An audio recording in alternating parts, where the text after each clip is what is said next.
गुरुदेव भगवान की जय। प्यारे कृष्ण कन्हैया लाल की जय। श्रीमद् भागवत महापुराण तीसरा अध्याय चतुर्थ स्कंध। सती के पिता के यहाँ यज्ञोत्सव में जाने के लिए सती का आग्रह है। श्री मैत्रेय जी कहते हैं, विदुर जी, इस प्रकार उन ससुर और दामाद को आपस में बैर विरोध रखते हुए बहुत अधिक समय निकल गया।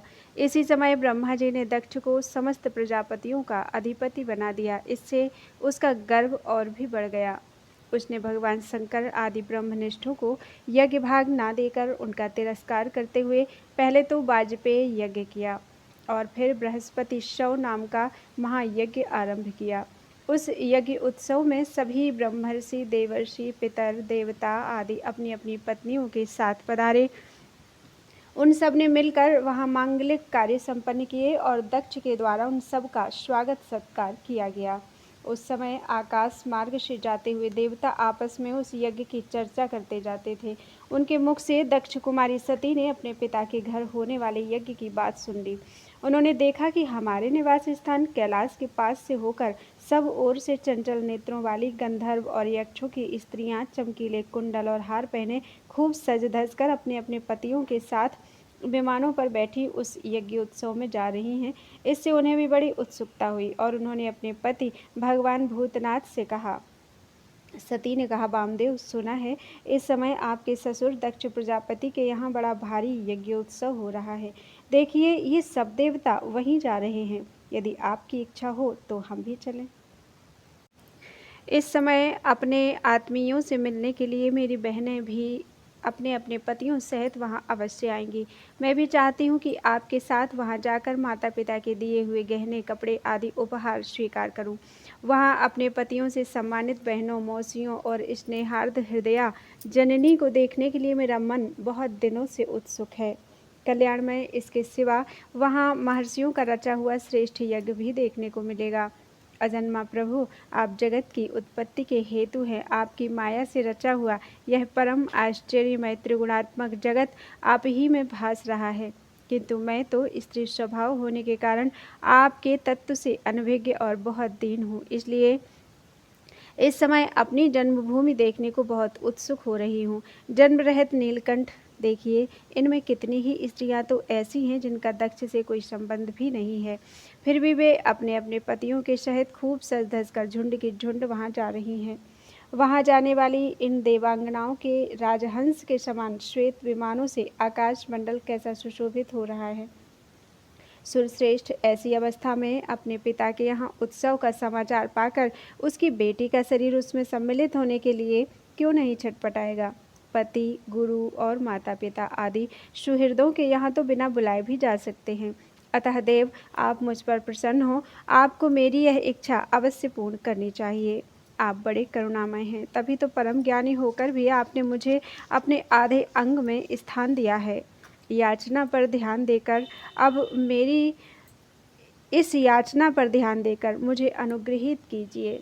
श्री मैत्रेय जी कहते हैं, प्रिया सती जी के इस प्रकार प्रार्थना करने पर अपने आत्मीयों का प्रिय करने वाले भगवान शंकर को दक्ष प्रजापति के उन मर्मभेदी दुर्वचन रूप बाणों का स्मरण हो आया जो उन्होंने समस्त प्रजापतियों के सामने कहे थे। तब वे हंसकर बोले। भगवान शंकर ने कहा, सुंदरी, तुमने जो कहा कि अपने बंधुजनों के यहाँ बिना बुलाए भी जा सकते हैं, सो तो ठीक ही है, किंतु ऐसा तभी करना चाहिए जब उनकी दृष्टि अतिशय प्रबल देहाभिमान से उत्पन्न हुए मद और क्रोध के कारण द्वेष दोष से युक्त न हो गई हो। विद्या, तप, धन, सुदृढ़ शरीर, युवावस्था और उच्च कुल, ये 6 सत्पुरुषों के तो गुण हैं, परंतु नीच पुरुषों में ये ही अवगुण हो जाते हैं, क्योंकि इनसे उनका अभिमान बढ़ जाता है और दृष्टि दोष युक्त हो जाती है। ऐसा एवं विवेक शक्ति नष्ट हो जाती है। इसी कारण वे महापुरुषों का प्रभाव नहीं देख पाते। इसी से जो अपने यहाँ आए हुए पुरुषों को कुटिल बुद्धि से भौं चढ़ाकर रोष भरी दृष्टि से देखते हैं, उन अव्यवस्थित चित्त लोगों के यहाँ ये हमारे बांधव हैं ऐसा समझकर कभी नहीं जाना चाहिए। देवी, शत्रुओं के बाणों से बिंध जाने पर भी ऐसी व्यथा नहीं होती जैसी अपने कुटिल बुद्धि स्वजनों के कुटिल वचनों से होती है। क्योंकि बाणों से शरीर छिन्न भिन्न हो जाने पर तो जैसे तैसे निद्रा आ जाती है, किंतु कुवाक्यों से मर्म स्थान विद्ध हो जाने पर तो मनुष्य हृदय की पीड़ा से दिन रात बेचैन रहता है। सुंदरी, अवश्य ही मैं यह जानता हूँ कि तुम परम उन्नति को प्राप्त हुए दक्ष प्रजापति को अपनी कन्याओं में सबसे अधिक प्रिय हो। तथापि मेरी आश्रिता होने के कारण तुम्हें अपने पिता से मान नहीं मिलेगा, क्योंकि वे मुझसे बहुत जलते हैं। जीव की चित्तवृत्ति के साक्षी अहंकार शून्य महापुरुषों की समृद्धि को देखकर जिसके हृदय में संताप और इंद्रियों में व्यथा होती है, वह पुरुष उनके पद को तो सुगमता से प्राप्त कर नहीं सकता। बस दैत्यगण जैसे श्रीहरि से द्वेष मानते हैं, वैसे ही उनसे कुढ़ता रहता है। सुमध्य में तुम कह सकती हो कि आपने प्रजापतियों की सभा में उनका आदर क्यों नहीं किया। सो ये सम्मुख जाना, नम्रता दिखाना, प्रणाम करना आदि क्रियाएं जो लोक व्यवहार में परस्पर की जाती हैं, तत्वज्ञानियों के द्वारा बहुत अच्छे ढंग से की जाती हैं। वे अंतर्यामी रूप से सबके अंतःकरणों में स्थित परम पुरुष वासुदेव को ही प्रणाम आदि करते हैं, देहाभिमानी पुरुष को नहीं करते। विशुद्ध अंतःकरण का नाम ही वसुदेव है, क्योंकि उसी में भगवान वासुदेव का अपरोक्ष अनुभव होता है। उस शुद्ध चित्त में स्थित इंद्रियातीत भगवान वासुदेव को ही मैं नमस्कार किया करता हूँ। इसीलिए प्रिय, जिसने प्रजापतियों के यज्ञ में मेरे द्वारा कोई अपराध न होने पर भी मेरा कटु वाक्यों से तिरस्कार किया था, वह दक्ष यद्यपि तुम्हारे शरीर को उत्पन्न करने वाला पिता है, तो भी मेरा शत्रु होने के कारण तुम्हें उसे अथवा उसके अनुयायियों को देखने का विचार भी नहीं करना चाहिए। यदि तुम मेरी बात ना मानकर वहाँ जाओगी तो तुम्हारे लिए अच्छा ना होगा, क्योंकि जब किसी प्रतिष्ठित व्यक्ति का अपने आत्मीय जनों के द्वारा अपमान होता है तो वह तत्काल उनकी मृत्यु का कारण हो जाता है। बोलो वृंदावन बिहारी लाल की जय।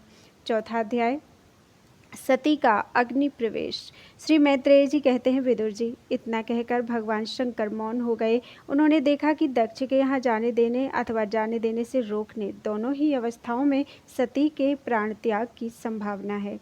इधर सती जी भी कभी बंधुजनों को देखने जाने की इच्छा से बाहर आती और कभी भगवान शंकर रुष्ट ना हो जाएं, इस शंका से फिर लौट जाती। इस प्रकार कोई एक बात निश्चित ना कर सकने के कारण वे दुविधा में पड़ गईं।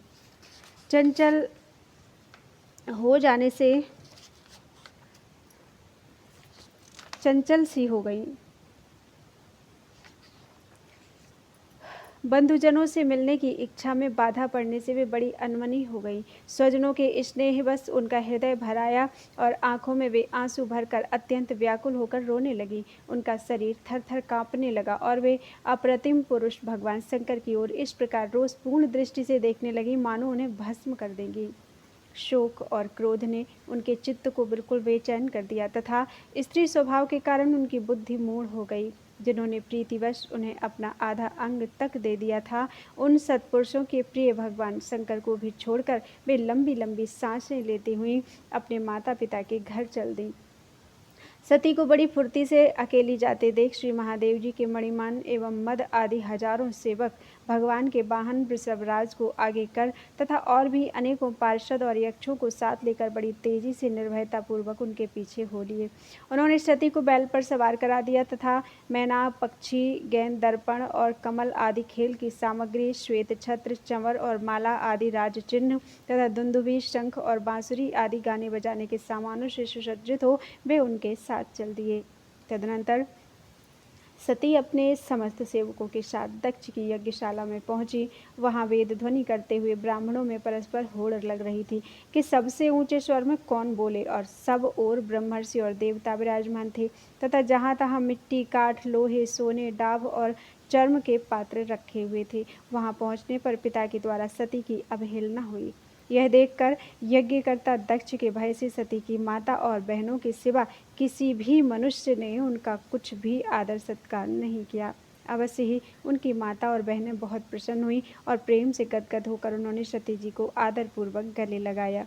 किंतु सती जी ने पिता से अपमानित होने के कारण बहनों के कुशल प्रश्न सहित प्रेमपूर्ण वार्तालाप तथा माता और मौसियों के सम्मानपूर्वक दिए हुए उपहार और सुंदर आसन आदि को स्वीकार नहीं किया। सर्वलोकेश्वरी देवी सती का यज्ञ मंडप में तो अनादर हुआ ही था। उन्होंने यह भी देखा कि उस यज्ञ में भगवान शंकर के लिए कोई भाग नहीं दिया गया है और पिता दक्ष उनका बड़ा अपमान कर रहे हैं। इससे उन्हें बहुत क्रोध हुआ। ऐसा जान पड़ता था मानो वे अपने रोष से संपूर्ण लोगों को भस्म कर देंगी। दक्ष को कर्म मार्ग के अभ्यास से बहुत घमंड हो गया था। उसे शिवजी से द्वेष करते देख जब सती के साथ आए हुए भूत उसे मारने को तैयार हुए तो देवी सती ने उन्हें अपने तेज से रोक दिया और सब लोगों को सुनाकर पिता की निंदा करते हुए क्रोध से लड़खड़ाती हुई वाणी में कहा। देवी सती ने कहा, पिताजी, भगवान शंकर से बड़ा तो संसार में कोई भी नहीं है। वे तो सभी देहधारियों के प्रिय आत्मा हैं। उनका ना कोई प्रिय है ना अप्रिय, अतएव उनका किसी भी प्राणी से वैर नहीं है। वे तो सबके कारण एवं सर्वरूप हैं। आपके सिवा और ऐसा कौन है जो उनसे विरोध करेगा। द्विजवर, आप जैसे लोग दूसरों के गुणों में भी दोष ही देखते हैं, किंतु कोई साधु पुरुष ऐसा नहीं करते। जो लोग दोष देखने की बात तो अलग रही, दूसरों के थोड़े से गुण को भी बड़े रूप में देखना चाहते हैं, वे सबसे श्रेष्ठ हैं। खेद है कि आपने ऐसे महापुरुषों पर भी दोषारोपण ही किया। जो दुष्ट मनुष्य इस स्वरूप जड़ शरीर को ही आत्मा मानते हैं, वे यदि ईर्ष्यावश सर्वदा ही महापुरुषों की निंदा करें तो यह कोई आश्चर्य की बात नहीं है, क्योंकि महापुरुष तो उनकी इस चेष्टा पर कोई ध्यान नहीं देते, परंतु उनके चरणों की धूलि उनके इस अपराध को न सहन कर उनका तेज नष्ट कर देती है। अतः महापुरुषों की निंदा जैसा जघन्य कार्य उन दुष्ट पुरुषों को ही शोभा देता है, जिनका शिव यह 2 अक्षरों का नाम प्रसंगवश एक बार भी मुख से निकल जाता है और मनुष्य के समस्त पापों को तत्काल नष्ट कर देता है और जिनकी आज्ञा का कोई भी उल्लंघन नहीं कर सकता। अहो, उन्हीं पवित्र कीर्ति मंगलमय भगवान शंकर से आप द्वेष करते हैं। अवश्य ही आप अमंगल रूप हैं। अरे, महापुरुषों के मन मधुकर ब्रह्मानंदमय रस का पान करने की इच्छा से जिनके चरण कमलों का निरंतर सेवन किया करते हैं और जिनके चरणारविंद सकाम पुरुषों को उनके अभीष्ट भोग भी देते हैं, उन विश्वबंधु भगवान शिव से आप बैर करते हैं। वे केवल नाम मात्र के शिव हैं। उनका वेश अशिव रूप अमंगल रूप है। इस बात को आपके सिवा दूसरे कोई देवता संभवतः नहीं जानते, क्योंकि जो भगवान शिव शमशान भूमिस्थ नरमुंडों की माला, चिता की भस्म और हड्डियां पहने जटा बिखेरे भूत पिशाचों के साथ शमशान में निवास करते हैं, उन्हीं के चरणों पर से गिरे हुए निर्माल्य को ब्रह्मा आदि देवता अपने सिर पर धारण करते हैं। यदि निरंकुश लोग धर्म मर्यादा की रक्षा करने वाले अपने पूजनीय स्वामी की निंदा करें तो अपने में उसे दंड देने की शक्ति न होने पर कान बंद करके वहां से चला जाए, और यदि शक्ति हो तो बलपूर्वक पकड़कर उस बकवाद करने वाली अमंगल रूप दुष्ट जिह्वा को काट डाले। इस पाप को रोकने के लिए स्वयं अपने प्राण तक दे दे। यही धर्म है। आप भगवान नीलकंठ की निंदा करने वाले हैं, इसलिए आपसे उत्पन्न हुए इस शरीर को अब मैं नहीं रख सकती। यदि भूल से कोई निंदित वस्तु खा ली जाए तो उसे वमन करके निकाल देने से ही मनुष्य की शुद्धि बताई गई है। जो महामुनि निरंतर अपने स्वरूप में ही रमण करते हैं, उनकी बुद्धि सर्वथा वेद के विधि निषेधमय वाक्यों का अनुसरण नहीं करती। जिस प्रकार देवता और मनुष्यों की गति में भेद रहता है, उसी प्रकार ज्ञानी और अज्ञानी की स्थिति भी एक सी नहीं होती। इसलिए मनुष्य को चाहिए कि वह अपने ही धर्म मार्ग में स्थित रहते हुए भी दूसरों के मार्ग की निंदा न करे। प्रवृत्ति अर्थात यज्ञ याग आदि और निवृत्ति अर्थात समदम आदि रूप दोनों ही प्रकार के कर्म ठीक हैं। वेद में उनके अलग अलग रागी और विरागी 2 प्रकार के अधिकारी बताए गए हैं। परस्पर विरोधी होने के कारण उक्त दोनों प्रकार के कर्मों का एक साथ एक ही पुरुष के द्वारा आचरण नहीं किया जा सकता। भगवान शंकर तो परब्रह्म परमात्मा हैं, उन्हें इन दोनों में से किसी भी प्रकार का कर्म करने की आवश्यकता नहीं है। पिताजी, हमारा ऐश्वर्य अव्यक्त है। आत्मज्ञानी महापुरुष ही उसका सेवन कर सकते हैं। आपके पास वह ऐश्वर्य नहीं है और यज्ञशालाओं में यज्ञान्न से तृप्त होकर प्राण पोषण करने वाले कर्मठ लोग उसकी प्रशंसा भी नहीं करते। आप भगवान शंकर का अपराध करने वाले हैं, अतः आपके शरीर से उत्पन्न इस निंदनीय देह को रखकर मुझे क्या करना है। आप जैसे दुर्जन से संबंध होने के कारण मुझे लज्जा आती है। जो महापुरुषों का अपराध करता है उससे होने वाले जन्म को भी धिक्कार है।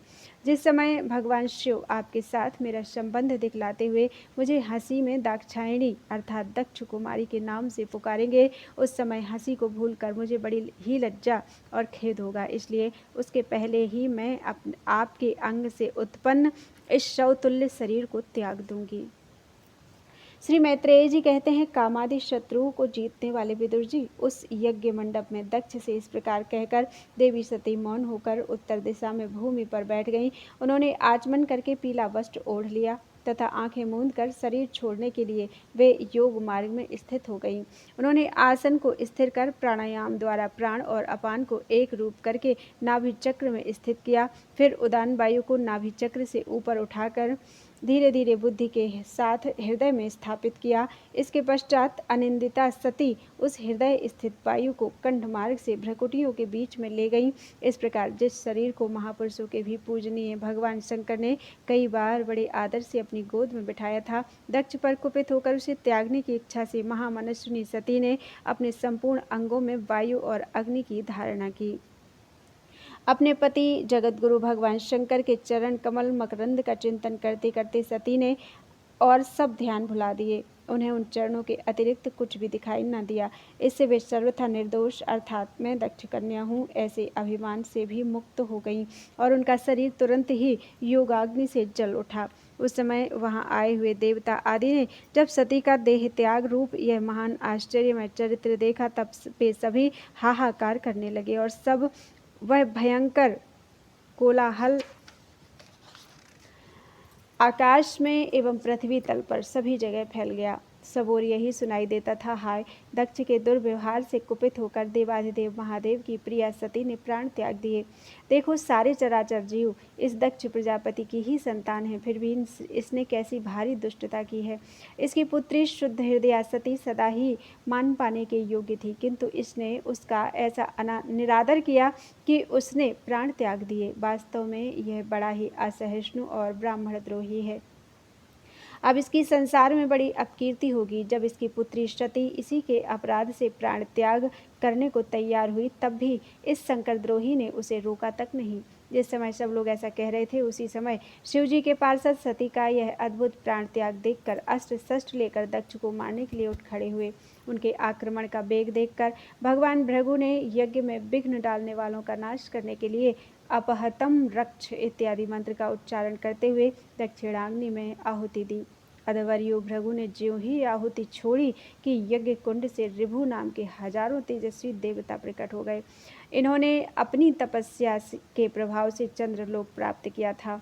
उन ब्रह्मतेज संपन्न देवताओं ने जलती हुई लकड़ियों से आक्रमण किया तो समस्त गुह्यक और प्रमथ गण इधर उधर भाग गए। बोलो वृंदावन बिहारी लाल की जय। त्वदीयं वस्तु गोविंदम तुभ्यमेव समर्पितम्।